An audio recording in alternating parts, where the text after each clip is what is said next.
Welcome in, everybody. Just as I did for the end of 8 Deluxe's life, I am back to conduct the 2025 end-of-year Mario Kart World Community Track Poll. The premise is as simple as it sounds.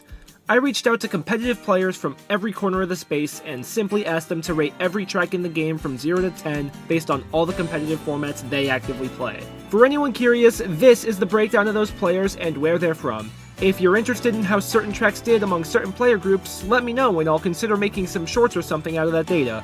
Either way, thank you so much to the 233 respondents, and without further ado, let's just get the Peach Beach slander out of the way. You all knew this was coming. A couple months back, there was a conversation going in the time trial server about what the most boring track in the game was. People brought up Koopa Troopa Beach, Starview Peak before the Nisk was found, Dandelion Depths, and Toad's Factory, and it took us genuinely 20 minutes to even remember that Peach Beach existed. If that doesn't get the point across of how hard Nintendo threw with this track, I don't know what does.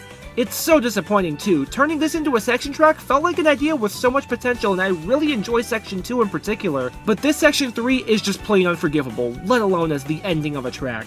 What a fall from grace, man. I appreciate the attempt to mix things up a bit, but the new Nisks, the mud physics, the pace locks everywhere, and the complete 180 of an online meta from a runner to a pull a golden or lose challenge, the execution on what was admittedly a fun idea just wasn't it. Choco Mountain was elite in 8 Deluxe and had a rapidly growing fanbase towards the end of the game's life, so in this case, I would have erred on the side of don't fix what isn't broken. Hindsight is 2020 though. Naming confusion aside, I'm really disappointed with how underwhelming this track turned out to be.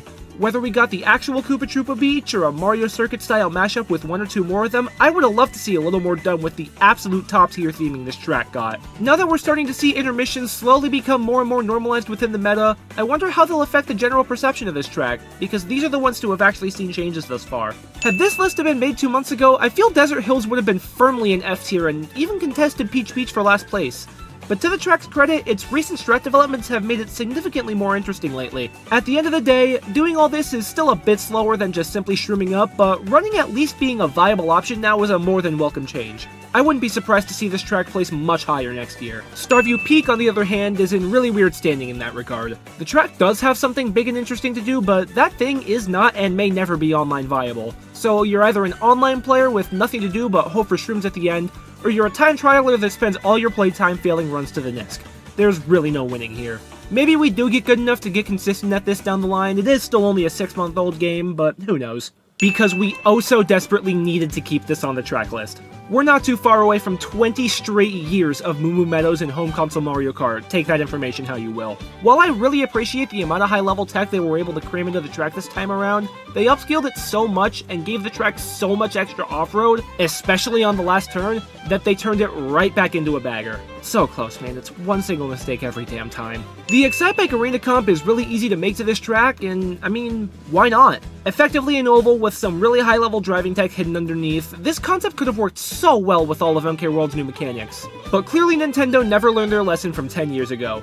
What ruined Excitebike Arena? The giant off-road patches. And what did they go on to litter DK Spaceport with anyway? You've gotta be kidding me. I mean, Japan did love Excitebike, so maybe this was intentional after all. On one hand, Peach Stadium got the shroom spot right. It's at the very beginning of the track and it's even niskable. However, you pass that and there's kinda nothing left to do. The couple edge tricks and wall strats that do exist either don't save enough to be worth it online or are way too hard to be valuable. It sucks to see, honestly. Shroom spots this well crafted are very hard to come by, and I wish the rest of the track afterward was up to that same level. For the MC3 segment in 8 Deluxe, I talked about how the track had a good layout on paper but needed to be downsized, especially on some of the off-road patches. And in almost an insulting way, Nintendo did actually do this, but not without putting the single biggest shroom spot in the game on MC2 right beforehand. I guess baggers are better shroom reliant than shock reliant, but it would have been nice to do without either one. Also, where's MC4? The track still would have been the shortest in the game with it included. There was really no reason to leave it out. While Dandelion Depths evidently isn't too well received, I do really appreciate that a track like this exists. The consensus is that it's quite boring, and that's hard to argue with given the scope of this game's track list, but I feel it and Peach Stadium fit the necessary niche of being simple. They're like gateway drugs that play exactly like an 8 Deluxe track while sprinkling in a couple new mechanics along the way, and while that looks less flashy because that's not what Mario Kart World is about, these tracks are undoubtedly extremely healthy for the game. If you you've just gotten the game and are looking for your first track to dip your feet in the water, play this. Not gonna lie, I kinda saw this one coming. I know this was the most anticipated retro in the game, because being from MKW must mean it's good, but the rose-tinted glasses came off real quick once people remembered, oh yeah, this is just a square. This track would have gotten the Excitebike treatment if it debuted in Mario Kart 8, but I don't know if we're ready for that conversation. Much like Desert Hills and Starview Peak, this is another track I could see making a big jump up these rankings in a year's time. But in Cheap Cheap Fall's case, that jump will come with the community improving at the game rather than through new developments. We've known Tarzan for months now, but the majority of players still haven't gotten around to learning it yet, and that natural disadvantage is bound to reflect the way some people rate the track. Even then, however, this last turn is still a breeding ground for first to last moments on lap 3 no matter how good you are, so verdict on hold for now. I'm so happy to see Nintendo embrace section tracks more than ever as of late. Their potential is absolutely limitless. Crown City's execution though? It's decent. I absolutely love the way the car cycles are used for time trial strats. Going around and charge jumping off of random stuff is my favorite thing to do in free roam. But Section 3 kinda falls flat and underwhelming. The two cuts at the start just turn the track into a pull shrooms challenge, and then the turn skip is the required line despite the fact that you will get back there. Replacing this with the Shell Cup layout would have made for a much better track in my opinion. Thankfully there was only one tie in this voting, and Dino Dino Jungle received more 10s. I can't say I'm surprised though, tracks like this that have extremely volatile online endings tend to be more polarizing. This is also a long-awaited retro return, and I love the touch of making the Dino Legs trickable. But ultimately, for as long as this is the bagging track of the meta, it'll realistically never be perceived as more than mid. Wario Shipyard has already lived such an interesting life in the meta. From dead at the beginning because everyone was scared of water physics, to super common once the first few players got the hang of it, to now dead again now that everyone can play it and there's no free gains anymore. You wouldn't think it, but this is yet another track where the ending can solely determine the entire race. Putting a fall boundary here may have ruined the track straight up. Boo Cinema would have been a #1 contender in June.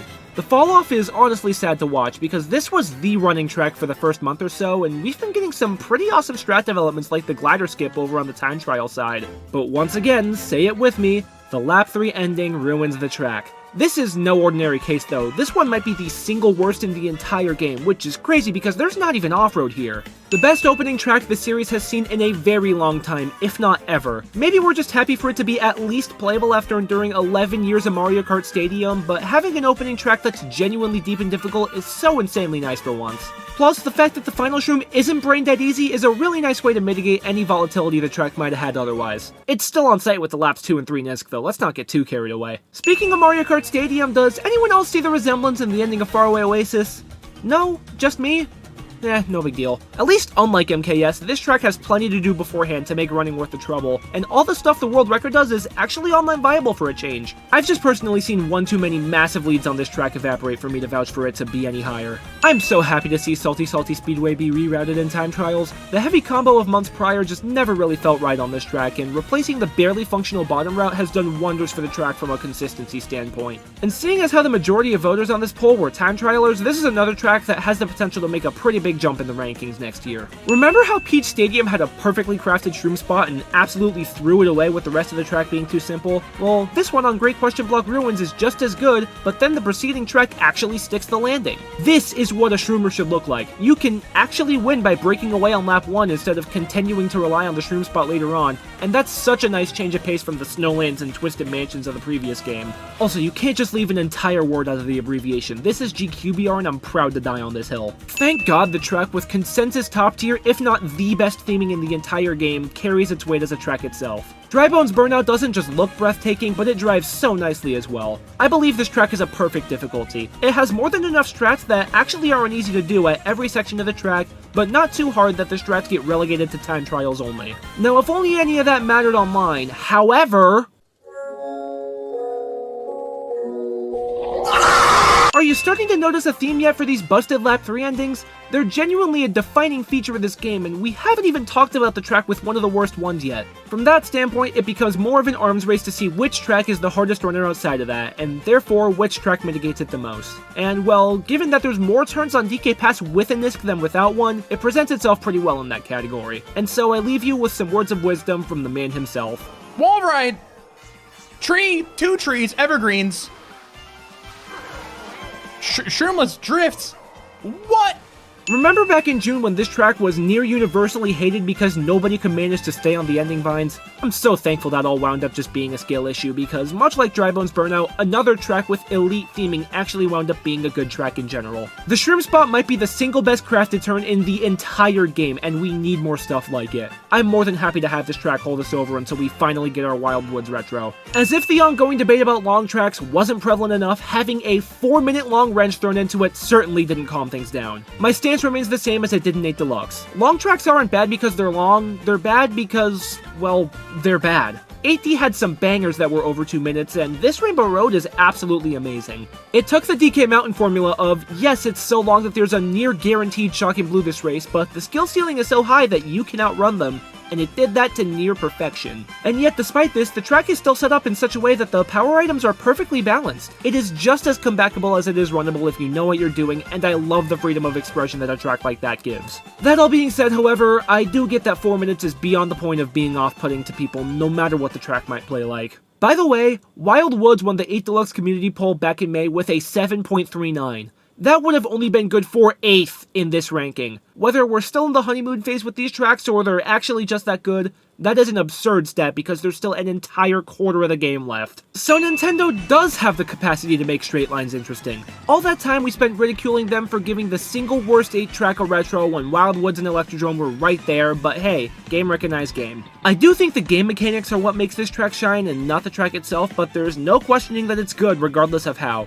To its credit, it did get the off-road patch size right. Why couldn't DK Spaceport have looked like this? If this ranking were solely based on each track's driving, I wouldn't have been surprised if Airship Fortress won the entire thing. This track uses rails to near perfection. That being said, it makes the track just a bit one-dimensional as the only turn without them is the Spiral, which has its own issues online. That's hardly a knock, however, as this is also one of the most powerful runners in the entire game. If you're in first when you enter the ship on lap 1, you're gone, and the pack behind you are just gonna hit each other out to extend your lead. Just good luck actually getting there. Tracks like Whistle Stop Summit are exactly why I waited 6 months to put this list together. Yes, it always had tech that was ahead of its time going on, but you've got to give time for it to trickle down and let everybody learn the strats. And now that they have, this track has become an instant classic and could wind up as the defining track of Mario Kart World when it's all said and done. We're even still finding new stuff on this track like the easier NISC method to this day. This is a Mushroom Cup track, mind you. And the winner of the Which Terrible Ending is Best Mitigated by the Rest of the Track award is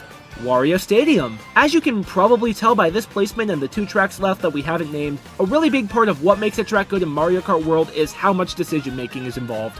Wario Stadium does this by making, I don't know, about 15 different routes viable. The rail jump on the second turn versus staying low for items, whatever this thing is in the world record, the Veiler versus the coin rail versus shrooming up on bottom path, there is a new decision to make at every single turn, and that freedom is so sick.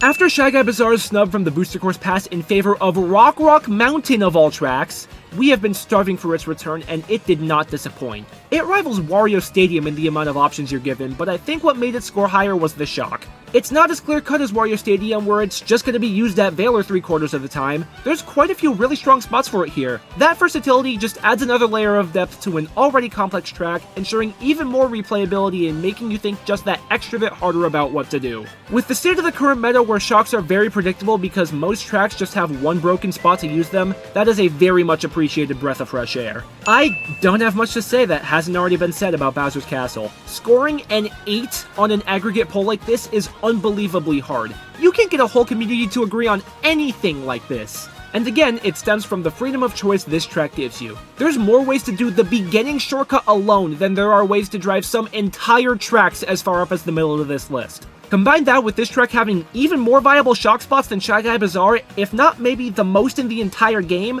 and there just generally being so much more to do on the track as a whole, most of which is perfectly reasonable difficulty, and you get a universally beloved masterpiece of a track. This is already the best Bowser's Castle of all time, and there's still a strat that hasn't made its way to online viability yet, so for all we know, this track has the potential to become even better sooner rather than later. And that'll do it. Did any placement surprise you, or did this list look exactly like you would have expected? I'm very excited to make this an annual series, and as we develop the tracks even further and get DLC on the line, how these rankings will continue to change. Thank you for watching, thank you all for my best year to date on this channel, and here's to an even better 2026. Happy New Year.